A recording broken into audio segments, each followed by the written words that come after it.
and you certainly get the sense that he,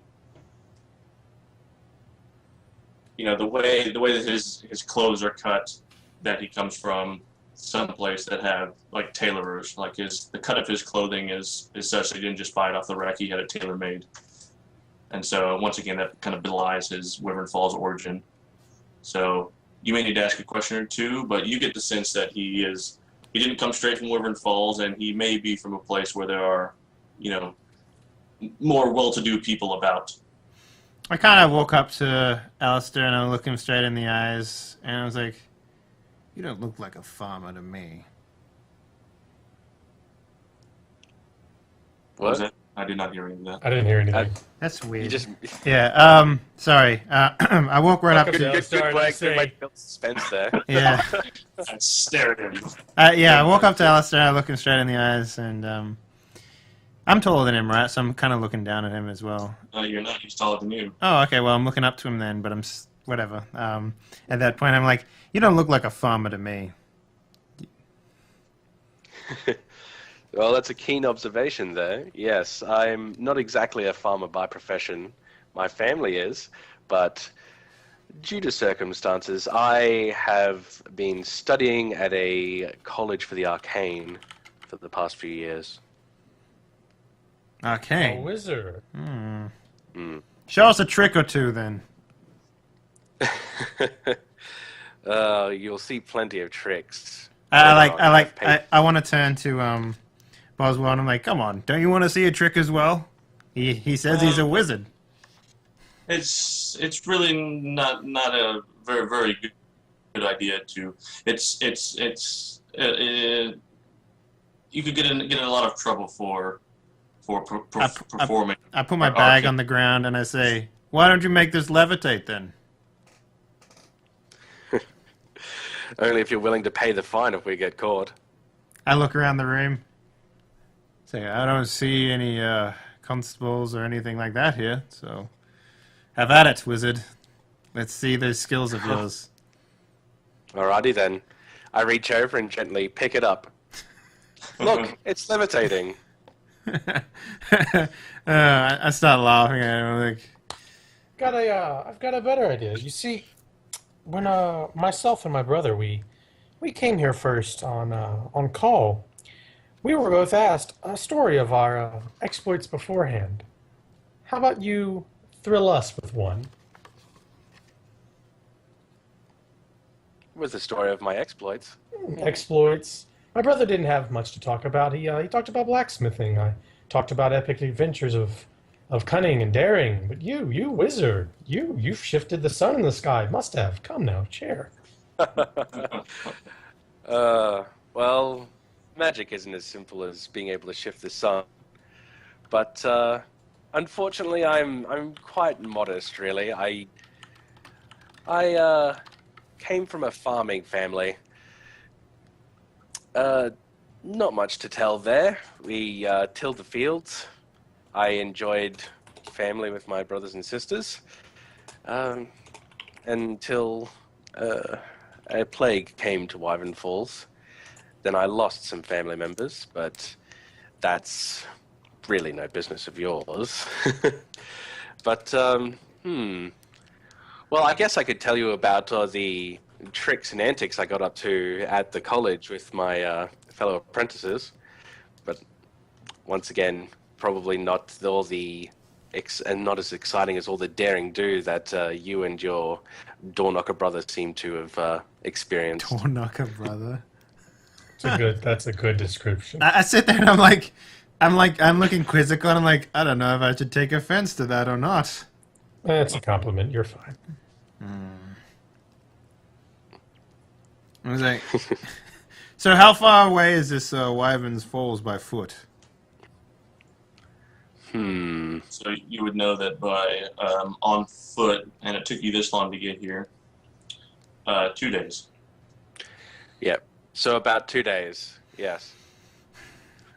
If you find adventurers are able to walk the walk as much as you talk the talk, I suppose. I turn back to Boswell and I'm like, and you said you would pay for tales of adventure and whatnot? I will pay you certainly if this tale proves true. The actual tails stingers as it were would can convince me all the more. As you should be convinced it is true. I turn. Mind if we have a little powwow with just me and my brother? We need to make sure that this is something that we want to do. And I grab him by the shoulder and sort of pull him out just outside the office, outside of earshot, I guess, for the most part. Right. Byron has given you a glass of whiskey, Alistair. It's like, Oh, excellent. Oral, what do you make of this? Well, I mean, wizards can be good allies, but So something that you guys would probably know also is that someone practicing wizardry or magic would need to have some form of identification, either normally a stitched badge, or normally a stitched badge or some other kind of identifying mark, because it's actually illegal in the Vale and in Thunderonis in general for wizards to own property, and so just for the sake of convenience, it's normally used as an excuse to bully, wizards or people that are marked like that, but that's kind of why it's done. And so it's actually illegal for a full-blown wizard to not have one of these badges or identifying marks. But he wasn't. Did he have one of these, or? Not that you could see, no. Okay. So I didn't see a mark, but he said he went to wizard school. So. And I say I can jump over buildings. That doesn't make it true. He couldn't even levitate a bag. I mean, technically, he got it off the ground. If you want to be. Yes. Yeah. At this point, I was like, hey, well, maybe when we're out of earshot, away from Thistletoe here. Thistlebros. Whoever that is. Yeah. Yeah. close enough. When we're out of Thistlebros here, if we're with this Alistair character, maybe he can take a look at what we found in the tower. I mean, he might be able to make heads and tails out of what you and I could not. He could, or he could run off with it. Who knows? We'll see. You make a good point. So, But I do like the idea of pay. I don't like the idea of monsters, but I like the idea of pay. You make a good point. And I'm a little bare-chested at the moment, unlike you. So, hard to say. Well, Yes. I like the idea of getting more money, and I like the idea of having an adventure, but I'm a little This antsy. seems right up your alley of your adventuring. Yeah, I'm a little antsy about stingers, though. Not only that, Oral, but Wyvern Falls is up north, kind of where nearer to the capital than here is anyway. Ah, okay. So, come, it's even closer to the capital. Capital it's a great place. There's armor there. Armor you wouldn't dream of. Have you been? Truly. How amazing. Oh, yes, I've been once or twice. It's an All right. interesting place. So An interesting place with amazing armor. at that point, I'll turn heel and I'll walk back in and I'll put my hand out to Alistair and I was like, "Oh, you've got yourself some companions." Oh, excellent. That's good to hear. So I All right, guess I then. just put my hand in my pocket there. I'm like, "Oh, okay." Alistair, have you drinking your whiskey? Yes, I'm holding it in one hand, and I'm not drinking it, but I swirl it. I kind of like inhale it more. Certainly. Yeah. All right. And so what's next? Do you? So I get up and I'll turn to Thistlebarus. I'm like, well, I guess these two will be more than adequate for the task that we have. I will return to Wyvern Falls. We may need more supplementary forces. Do you think you could help us out with that, Mr. Thistlebarrows? Perhaps in advance, if you were. an advance of men or Payment, or Hey. perhaps something to adequately equip my brother with more than the garb he currently wears. Yes, yes, of course. And he says, Byron, if you don't mind, bring me bring me the gold this time. And he says, okay. And he goes into Boswell's chamber, and he comes back with kind of a small purplish sack, and he gives it to him, and he says, also prepare some road rations for the three of them here.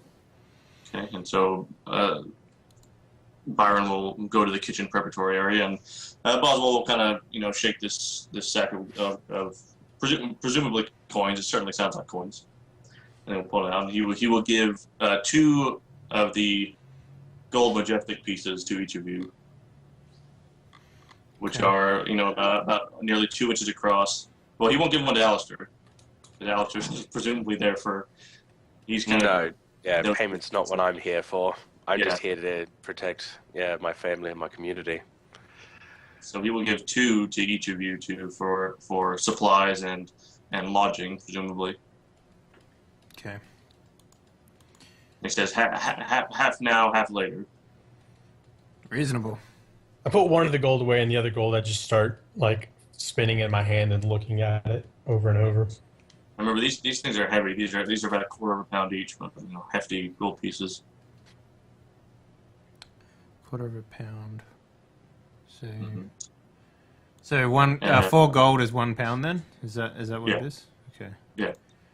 And so eventually Byron comes back, and he's got some kind of wrapped up packs of presumably dried meats, mostly, and he gives a pound to the 3 of you. Okay. Cool. So that should be enough to get you through the next day, the beginning of the next day, and maybe a little bit in the next day. But anyway, what happens next? What do you do next? All right. Well, I guess I'll turn to Thistleburrows, and I'm like, well, this is more than I've expected, said Thistleburrows. It's even though with past dealings haven't gone that well, but I definitely see that you are listening to the plight of the people, and I applaud you for that. And I hold out my hand to shake it to kind of reconcile. Yeah.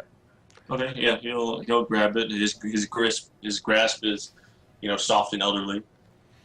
Yeah. And then Alistair finds a just one strange question. No.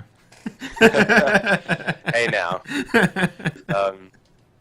And then I look into his eyes and I say, just one question, if I may.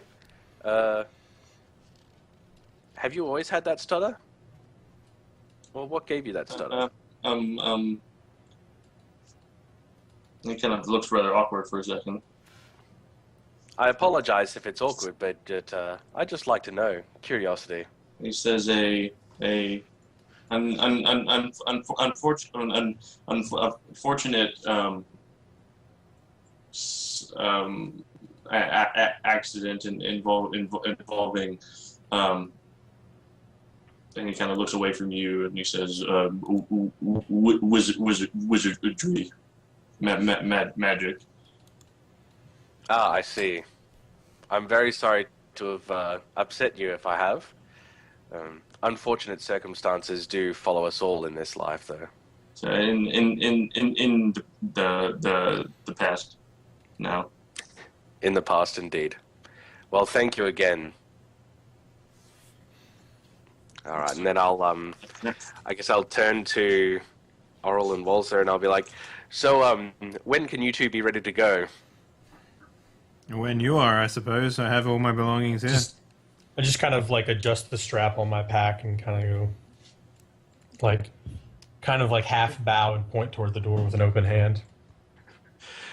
All right then. Well, I guess if you're all ready, let's get going then, gentlemen. And I'll stride towards the front door, putting the... Oh, pardon? No, go ahead.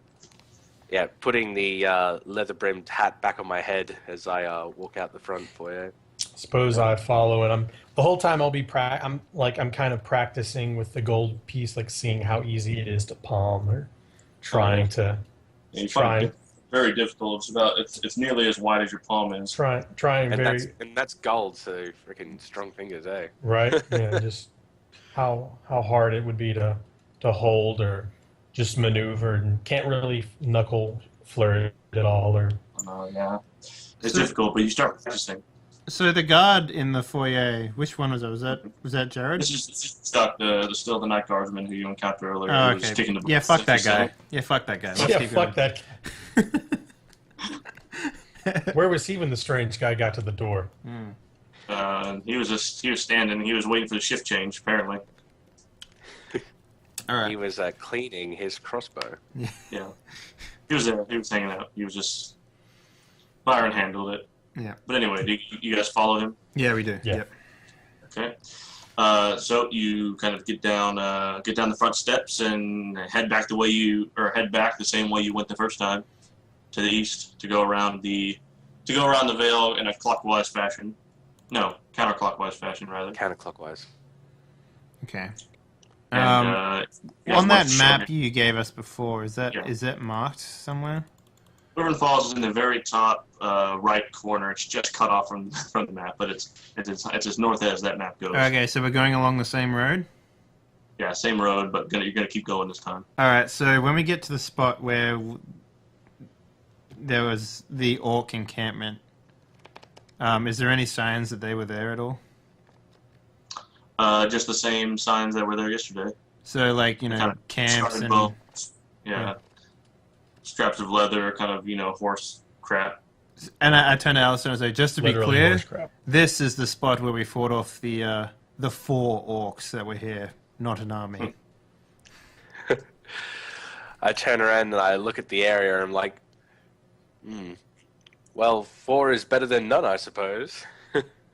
No, How exact- none is always better than 4. Yes. Well, I'll have to agree with you on that. But still, it looks like it was quite a skirmish from what I can see on the ground. They had horses. It made it difficult. Yeah. Yes, I can see their leavings. Yes. You didn't manage to get any of the horses? That would have made this trip a lot quicker. They were well and truly beaten, so if we had gotten them, we would have put them out of their misery. In fact, Alistair, when you're kind of inspecting the horse leavings, as you call them, using your very keen sense of smell, you're able to determine that one of which is fresher than the other two. Yes, no, this one, it's, looks like another horse has come back here, actually. Someone else Yeah, has it's probably been one of the here ones aside we were from- riding yesterday. I don't count every time my horse takes a shit. Really? That's a shame. Not only I that, find some very interesting things in leavings. it's very recent. Oh, very recent. Hmm Like he can mold a shape out of it if he wanted to. No, he just got a very good sense of smell. But anyway, you continue. Yeah, I see no reason to fuss over horse shit, so... You did, but you started it. All right, well, it's all a matter of perception, I suppose. I mean, if that horse shit, as it were, is very fresh, could mean that the person riding that horse is close by and watching us now. It could also mean that a horse walked past and did a shit and then left. Nevertheless, You and my brother will get along famously. You're both paranoid. And keep walking. You'll live longer as soon as you accept the fact the world is out to kill you at every step. I turn around and do an agreeable nod at him. Just like, yep, if you expect the worst, then everything less is just a pleasant surprise. Very good. Yeah. Walzer, do you blaze the trail? Yeah, I'll be up front. I again, not a lot fusses me, so I'll just be up the front there, just chilling out. Okay. So when you get to the fork in the road, do you want to go north around the Valley of the Thousand Statues, or continue along to like the? Well, is there any sort of visible signs that one road is more worn than the other? Certainly, the one that kind of goes around the long way is more well worn. Most people don't want to venture that far into orc/basilisk territory. When we get to the fork, I just keep walking. Like, I'm not Okay. really fussed. If anyone else wants to pipe up, I'm happy to. But whatever. Walzer, like, sees the road, looks at the map, sees that one's closer to the other, and he's like, eh. And he just keeps walking. Like, he doesn't really have any. Like, does he have any other knowledge about the road or the orc territory? Not really, no, you haven't gone this far east before. Once you get to the area with the where you enter the forest. Yep. So, Now this is heading toward the capital, correct? Generally, once you turn to the north, yes. Would I have any experience on these roads before? No, because from where Big Cove is, you would have traveled straight north and then over, as opposed to over and then north. Okay. So we're cutting through the dangerous territory, correct? Well, we're at the fork. Yeah. What our characters do now decides. However, apparently would have no. Now, knowledge. Gentlemen, I think we should definitely take the long way around. If we decide to go short, it'd be terrible have to rename this place 1003 statues. I look up and it's like, we've already traveled up this road yesterday, in fact. We didn't... actually, that was the other road. There's the other I'm road. gonna like point and kind of go, no, that was that way we traveled. I like look both ways. I'm like, okay, sure, wizard man. You point us in the direction and we'll go. We'll go the long way, I think. We can take basilisks if you want on the way back. Maybe you can make a basilisk breastplate to go with that stinger helmet. Ah, I like you. You just want to enjoy our company a little more. It's all right. You don't have to be coy about it. And I keep walking up the road. Alistair, did you come the long way originally when you came down this way? Yes, prudence won out over caution. Prudence ran out over speed. All right. Yes. So you go back the way you came. You eventually continue along the road, turning to the north and beginning your trek up that way. Looking at the map, you see that once you get past the fork, if I remember the map correctly, anyway, is the city or the town of Fort Mitchell, which you would have traveled through coming down this way, Alistair. And you know that Fort Mitchell is just a cesspool of homeless and crime and corrupt guards and all that kind of stuff. That's to be avoided, if anything. I'm sure you just kind of walked through and kind of didn't try to interact with anybody. Yeah, that's true. Fort Mitchell is where I point over to Mitchell, and I'm like, that's basically where people who don't want to be farmers but aren't fit for anything else go to rot. And you guys, do they rot with any gold? Pointing on the map, rather. Well, gold is a corruptive influence, or so I've been told. I haven't had much dealings with it. But yes, money does change hands there. What about a smithery or any sort of workshop or guards? There is a basic smithery there, but mainly for repairs. So I don't think I you'll like find tap my anything chest and I'm like, interesting.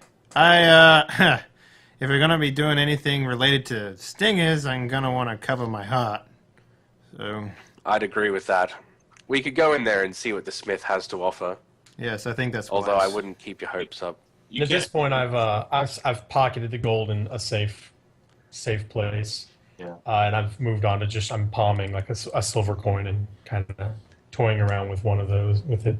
So you actually once you turn to the north and kind of still weaving, well, the road kind of borders about a mile away. You can see where the road flattens out, or the terrain flattens out to kind of like the waist of the valley of the thousand statues, as it's called.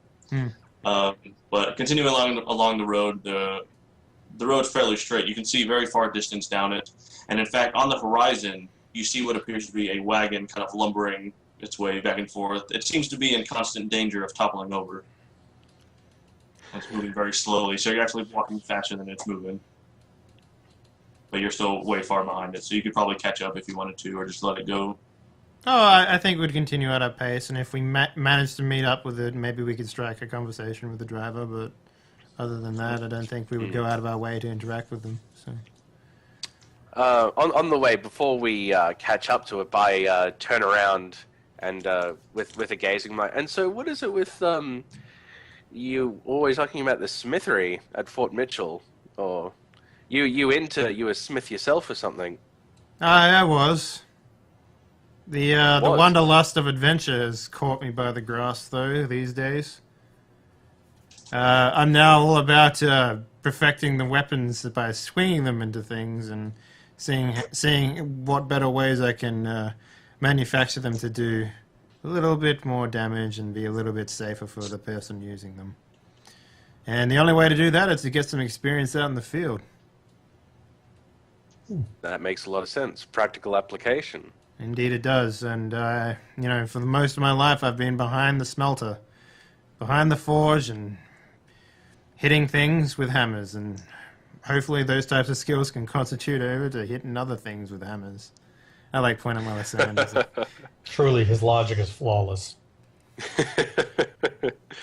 Yeah, so I can see that you're... Go ahead. I can see you're definitely trying to forge your destiny. I like look at him and I'm just like, yes, that does make sense. And I just sort of turn back to keep walking. So over the course of this conversation, you've kind of slowly made your way closer and closer to this lumbering wagon. And so eventually you kind of overtake it. Do you make a point to go around, or do you kind of stay behind it? Well, I want to walk up the side of it, and I say, I want to just sort of spy the driver. Okay. Before. Can we see, like, is it a closed-off wagon? Can we... Yeah, it's like a traveling wagon. Like either something or someone is held inside. There's kind of a door on the back that seems to be tied together with rope. Like it's tied So shut. it's not very fine in any regard. No. And you see that the wagon's being pulled by 2 horses, and you can't even really see a driver until Walzer gets up right next to him. And he doesn't notice you quite at first.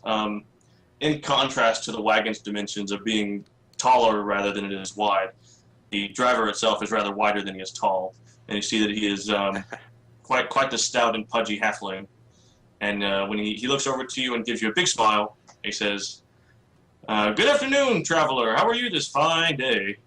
My thighs burn, but other than that, I can't complain.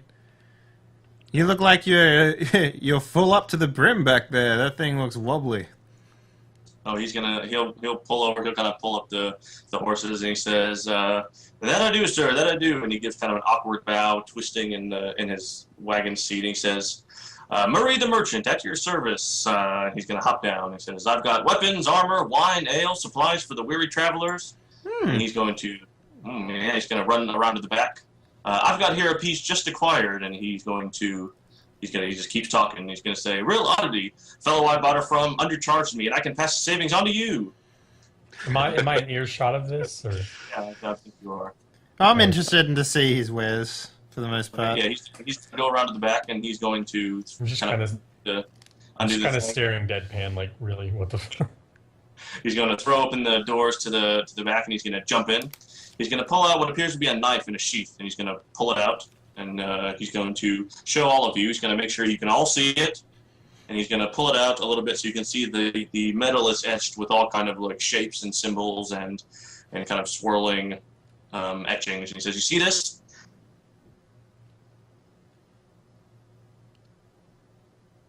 A suit of armor, nothing to touch you. I didn't catch up any of that, I'm nice, sorry. that's you. Can you repeat that? Sorry, I didn't catch any of it whatsoever. I didn't catch anything about what you said about the runes, so... Oh, he's going to say, "These are magic runes. I asked a wizard what they mean once, and he said they were protective. Wielding this knife is the same as wearing a full set of armor, plate mail, I say. Nothing will touch you." I look back at Alistair and I'm like... do you mind if I take a look at the build of the weapon real quick? Okay, he's going to hold it out, holding onto the sheath so you can undo it yourself and pull it out of the sheath. I want to inspect the blade to see if it's actually of any decent quality. Steel-wise, yeah, go and make a blacksmithing, or rather a weaponsmithing check. All right, and let's see here. That's int plus 3. So is that a? I need a 13 on the 13 D20. Yeah. While he's kind of expecting the dagger, I guess. God damn it! I don't know what's going on with my Skype, but I can't hear any what you guys say sometimes. So. Yeah, I'll look over his shoulder to try and look at the magic runes and see what they say. Okay. Yes. Use for that. So I didn't catch anything of what you just said, Max. So I don't know. We might need to change. I didn't say anything. Oh, really? Your mouth was moving. It's weird. Anyway, yeah. So, well, I rolled a 14, so I don't really. You see the steel is of good quality. Good stuff. Good work. It'll work. It'll work for stabbing someone. Yeah. Alistair sees that these swarms